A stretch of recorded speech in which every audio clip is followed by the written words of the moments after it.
On est le samedi 3 mars, madame, monsieur, bonjour. Au sommaire de votre journal, le train Coradia-Algérie a démarré aujourd'hui depuis la nouvelle gare Grande Ligne Arad-Alger à destination d'Oran. C'est le premier voyage commercial de ce train express offrant confort et toutes les commodités aux voyageurs. De l'opéra dans notre journal, Madame Butterfly s'est invitée à Alger. L'œuvre du compositeur italien Giacomo Puccini a été exécutée avec brio par une troupe musicale internationale dirigée par le maestro Amin Kouider. Et du sport, dans la dernière partie de votre journal, Hakim Kachroud, notre spécialiste de la rédaction sportive, sera avec nous pour les résultats des rencontres de ce week-end. Tout d'abord, le général de corps d'armée Ahmed Gaïd Salah, vice-ministre de la Défense nationale, chef d'état-major de l'armée nationale populaire, effectuera à partir de demain une visite de travail au niveau de l'académie militaire de Cherchell, le défunt président Houari Boumedienne.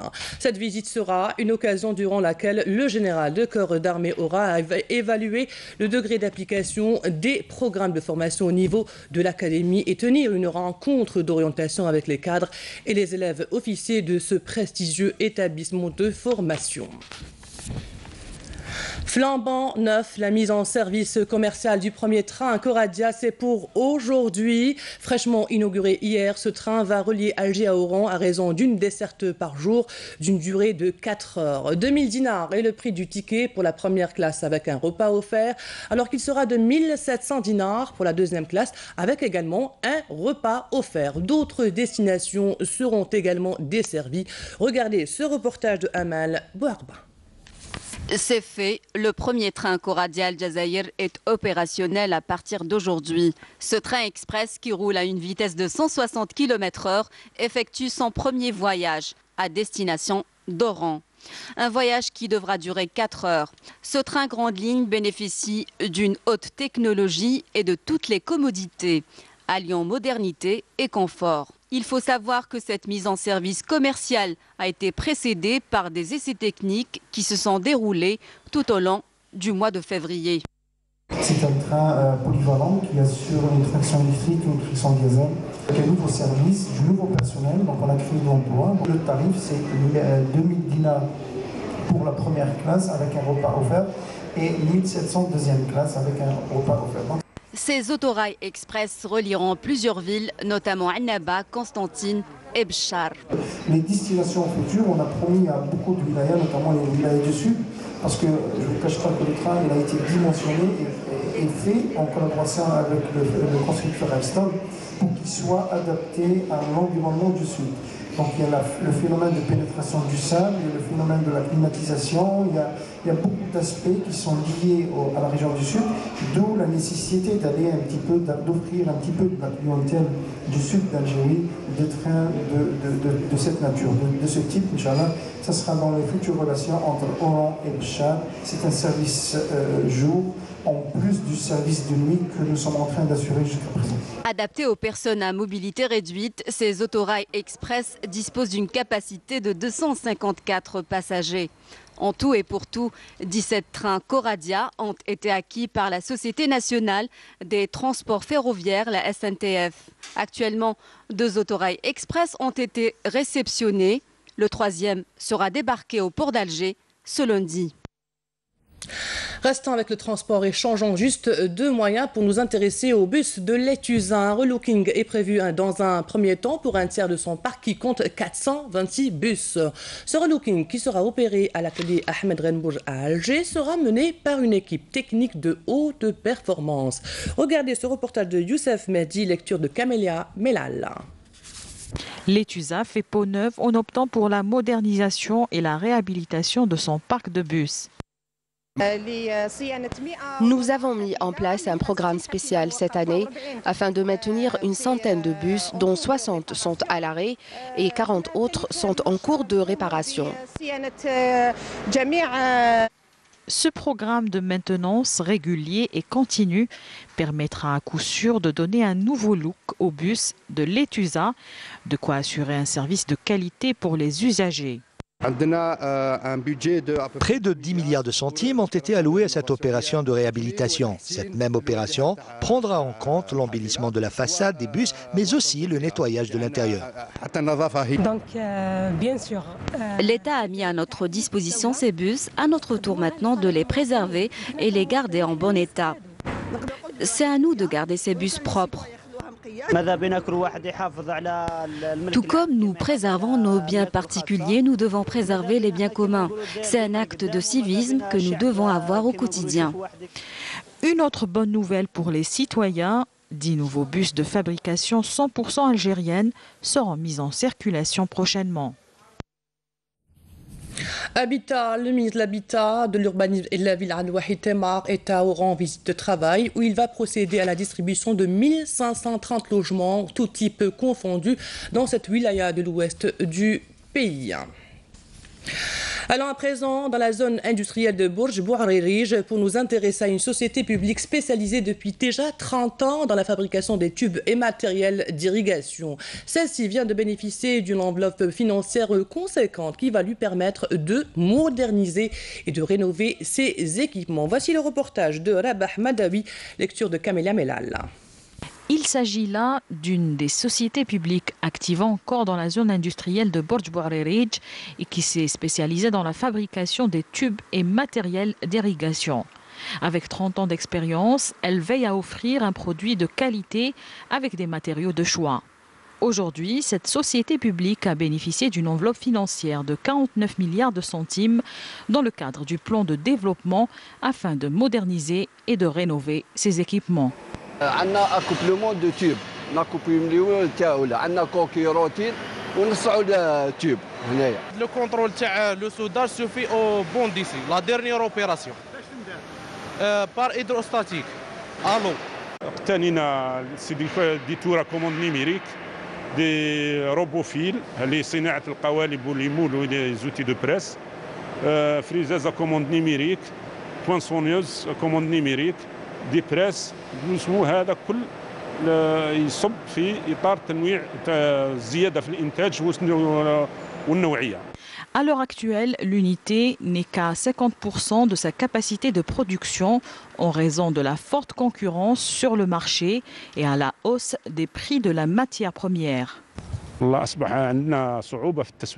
L'existence du PVC sur le marché a beaucoup influé sur le prix de ce produit. Donc, à mon avis, la solution est de fabriquer par nous-mêmes la matière première. Employant 200 personnes, cette unité de production a réalisé un chiffre d'affaires d'1 milliard de dinars en 2017, un montant qui demeure un exemple de réussite de l'investissement dans la région des Bibans. Allons de suite à Razawad, dans la wilaya de Tlemcen, et plus précisément dans cette école dédiée à la formation technique des métiers de la mer, tels que la formation des matelots ou encore des ramandeurs. Une structure qui draine beaucoup de stagiaires de différentes régions du pays, tous avides de se spécialiser et de faire une carrière maritime. Saïda Mayouf, reportage. D'une conception architecturale constituant une parfaite réplique d'un bateau, l'école de formation des techniques de pêche et d'aquaculture de Razawet, avec ses 3 hectares, comprend différents ateliers, dont celui dédié à la filature pour le métier de ramondeur. Dans ce module consacré au ramondage, on leur enseigne les grosseurs de filets et leurs constituants pour chalutiers et petits métiers, ainsi que la confection des nœuds de pêche. J'arrive de Batna. Je postule pour le grade de marin qualifié. J'ai beaucoup appris sur les différentes techniques de faire les nœuds et surtout les bonnes manières pour exercer une pêche responsable. Autre salle, autre décor. Ici, la formation concerne le volet aquaculture, où l'enseignement dispensé tend à vulgariser ces techniques propres à la préservation de la ressource halieutique. Dans cet atelier, c'est la nature et les caractéristiques du produit de la mer que nous enseignons à nos stagiaires à travers le cycle de vie des différents poissons, y compris les poissons décoratifs, tout comme nous effectuons différentes analyses pour vérifier la qualité de l'eau. Ici, on apprend énormément sur la préservation du poisson et surtout l'environnement où il évolue. C'est très intéressant et surtout bénéfique car si je me lance dans un projet, je saurai comment gérer une ferme aquacole. La mécanique, la maintenance navale ainsi que de cycles de formation aux marins et matelots qualifiés ne sont pas en reste dans cet établissement disposant d'appareils adéquats, dont un simulateur de navigation. L'école de pêche de Razawet a 3 types de formation. Formation initiale, elle est destinée à nos élèves sortant du lycée et des CEM. Et on a la formation classe spéciale, elle est destinée aux professionnels qui exercent le métier de pêcheur au niveau de la mer et qui sont dépourvus de diplôme. On a la 3e formation, le type de formation, on a la formation à la carte, c'est-à-dire à la demande. D'envergure régionale, le NTPA de Razawet, opérationnel depuis l'année pédagogique 2013-2014, avec ses 250 places pédagogiques et sa capacité de 140 lits en internat, s'attelle à former au profit de la corporation des gens de la mer, des patrons côtiers, des patrons de pêche et des électromotoristes, entre autres. Et ce, au grand bonheur des amoureux de la Grande Bleue. Restant dans cette même atmosphère de brise marine, un voilier école baptisé El Mellah 938 est la dernière acquisition de la Marine nationale. Ce voilier permettra aux nombreux élèves d'apprendre les règles et les bases de la navigation en haute mer, utilisant les vieilles méthodes, mais qui sont toujours d'actualité. Le voilier dispose tout de même d'une nec plus ultra en matière de technologie. Notre équipe combinée, Adel Saadoun et Abdel Halim Yahish, ont pu visiter l'intérieur du voilier. Regardez. Ce majestueux navire à 3 mâts appartient aux forces navales algériennes. De l'avis de la majorité des observateurs, son allure racée et son esthétique de premier plan en font l'un des plus beaux bâtiments de sa catégorie.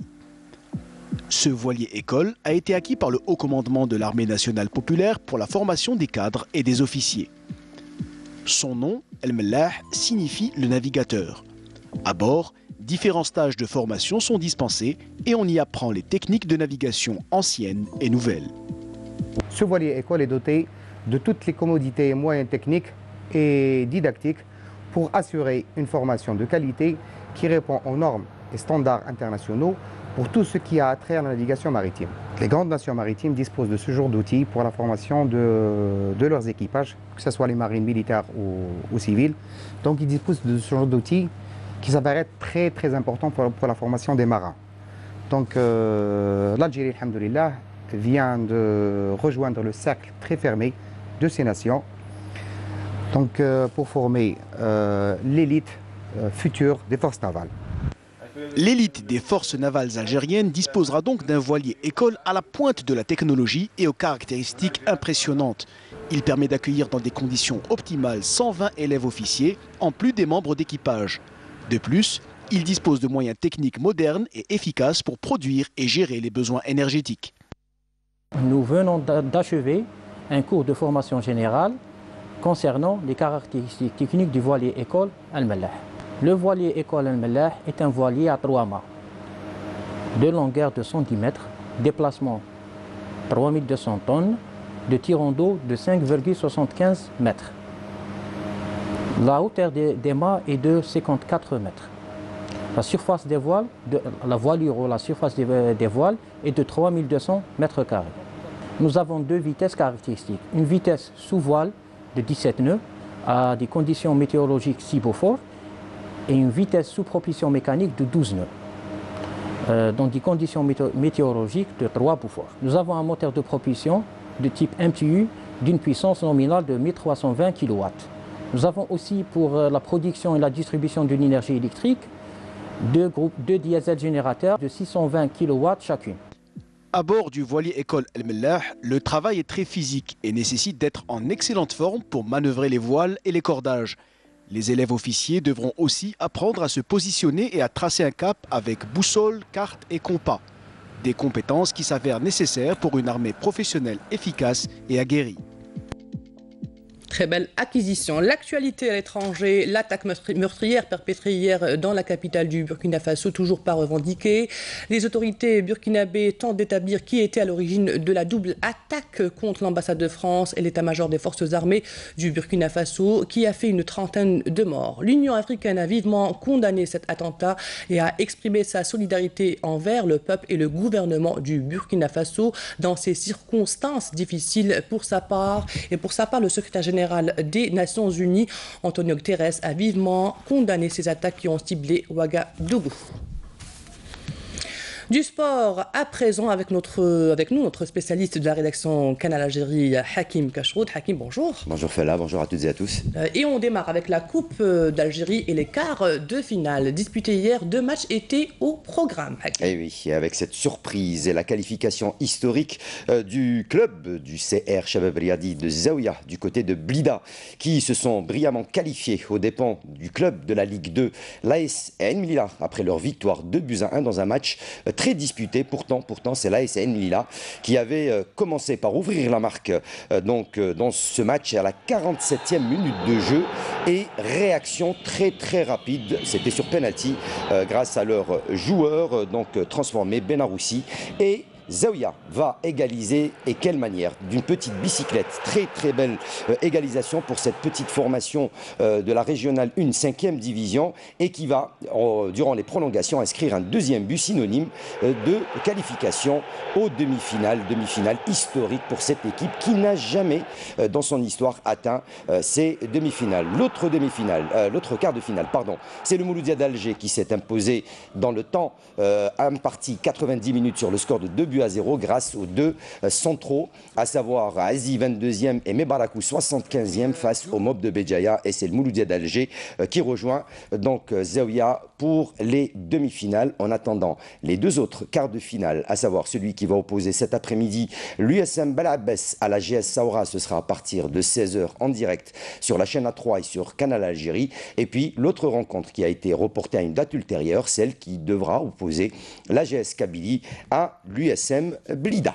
Alors, on reste avec le football, Hakim. Le championnat d'Algérie est la 22e journée de Ligue 1 Mobilis. 2 rencontres se sont jouées hier et marquées par la défaite du leader, le CS Constantine, à Sétif. Et oui, une défaite qui va relancer carrément le championnat d'Algérie. Le CS Constantine qui a été battu sur le score d'1-0 grâce à Hadouche, 33e minute de jeu, dans un match très disputé là aussi, entre l'Entente de Sétif et le CS Constantine, qui perd quelques points avec cette défaite sur le score d'1-0, et pourtant c'est pas les occasions qui ont manqué du côté du CS Constantine, qui ont tout tenté pour essayer de revenir dans ce match et de s'emparer des 3 points, mais c'était sans compter sur l'abnégation des joueurs de l'Entente de Sétif qui ont réussi à s'imposer par la plus petite démarche sur le score de 1-0. Autre match qui s'est disputé également hier, c'était l'USMA d'Alger qui est allé chercher une belle victoire du côté de Biskra, là aussi sur un seul but inscrit par Ben Khammassa à 64e minute de jeu, une victoire qui permet à l'USMA d'Alger de grimper provisoirement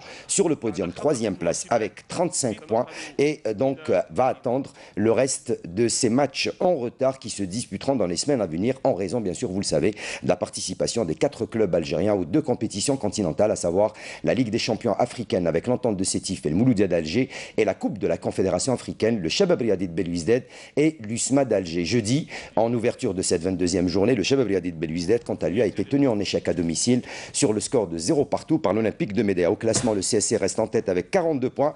Il est poursuivi par le MC Oran 2e, 38 points. L'USMA d'Alger 3e, 35 points.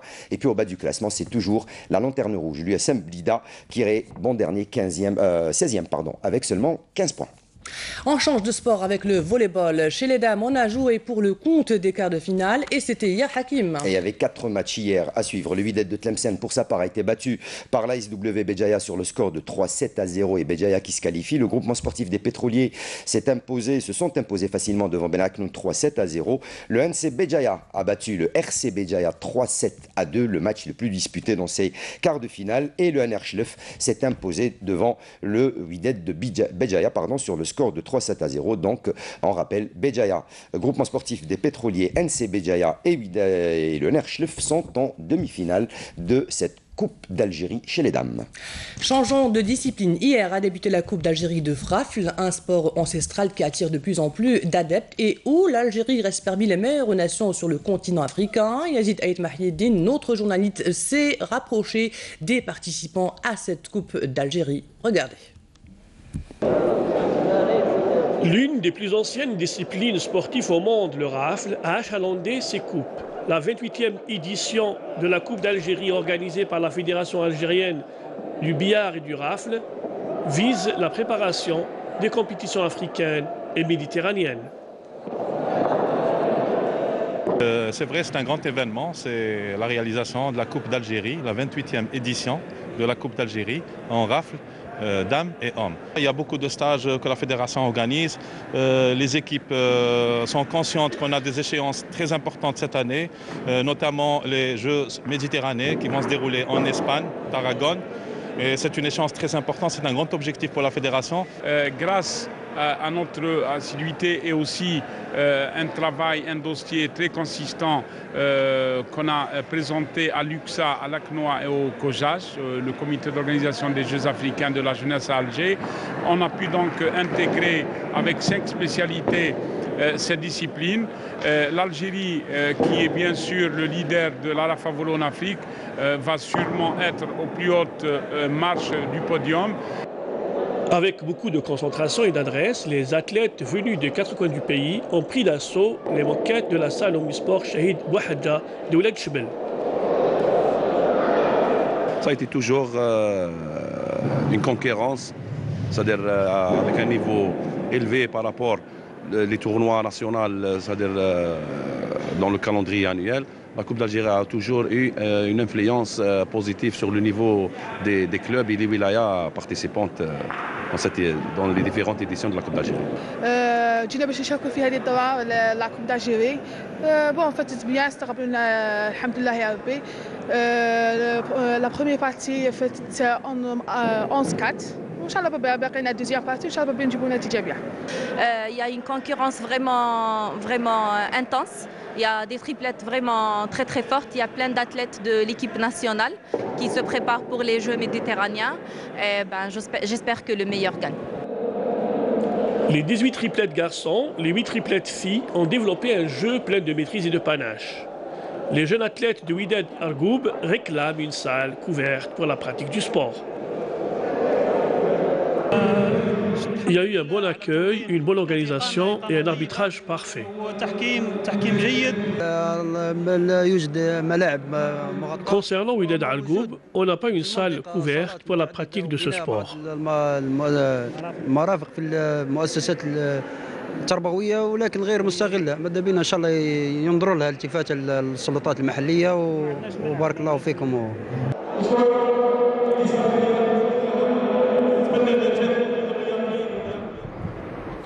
Un dernier mot, Hakim, sur cette coupe. Ah oui, c'est la 24e édition donc, de cette Coupe d'Algérie qui se poursuit donc, ce samedi avec encore des compétitions cet après-midi à partir de 13h et bien sûr les finales cet après-midi avec les remises des trophées. À rappeler également que cette compétition regroupe, c'est au niveau de la salle omnisport de Boualem Bouhadja à Ouled Chebel et c'est une compétition de rafle et de billard puisqu'il y a aussi à côté le billard pour les amoureux de cette discipline. Il y aura aussi le billard et donc les finales ce sera pour cet après-midi avec les remises des trophées pour ceux qui veulent assister à ce sport. Merci à vous, Hakim Keshroud. Et on termine notre journal avec le spectacle d'opéra Madame Butterfly, une tragédie japonaise en 2 actes du compositeur italien Giacomo Puccini, a été présentée en version scénique par l'Orchestre symphonique de l'Opéra d'Alger et une troupe musicale internationale dirigée par le maestro Amin Kouider. C'était hier soir, Nejma Haraj y était.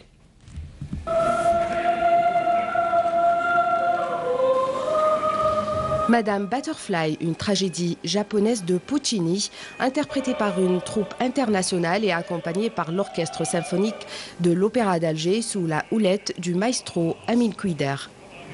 Cet opéra sera fait en version scénique, donc avec des décors et costumes. Donc l'histoire se fait, c'est une histoire qui a lieu donc au Japon, donc avec des décors et costumes donc du Japon. Il faut savoir qu'il y a une troupe étrangère qui va participer avec donc des Russes, de Madagascar, Français et Belges, et bien sûr aussi la présence de jeunes chanteurs algériens. Tout ça accompagné par le chœur et orchestre de l'Opéra d'Alger.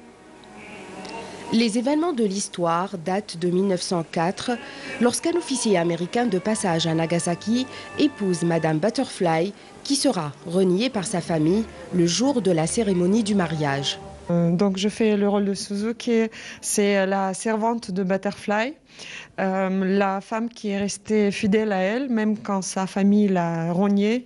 Donc c'est la femme qui est très attachée à Butterfly, qui souffre avec elle, qui est heureuse avec elle. Donc ça c'est mon rôle. Un opéra des plus romantiques, partagé en 2 actes, dont le premier s'achève sur un très beau duo d'amour, Vienne la Sera, et le second se termine tristement par le suicide de Madame Butterfly. Madame Butterfly, de renommée mondiale, Madame Butterfly représente un tableau symphonique des plus singuliers. Elle a inspiré bon nombre de compositeurs connus aussi mondialement. Ce soir, le public algérois fera connaissance de l'une des plus belles œuvres symphoniques et artistiques.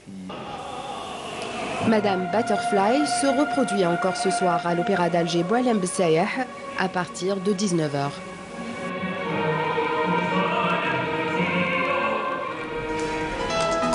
Et c'est la fin de cette édition préparée par la rédaction de Canal Algérie. Merci à vous de l'avoir suivi. Dans quelques instants, les prévisions météo de Fadi Achir. L'information continue sur notre site entv.dz ou sur YouTube Canal Algérie.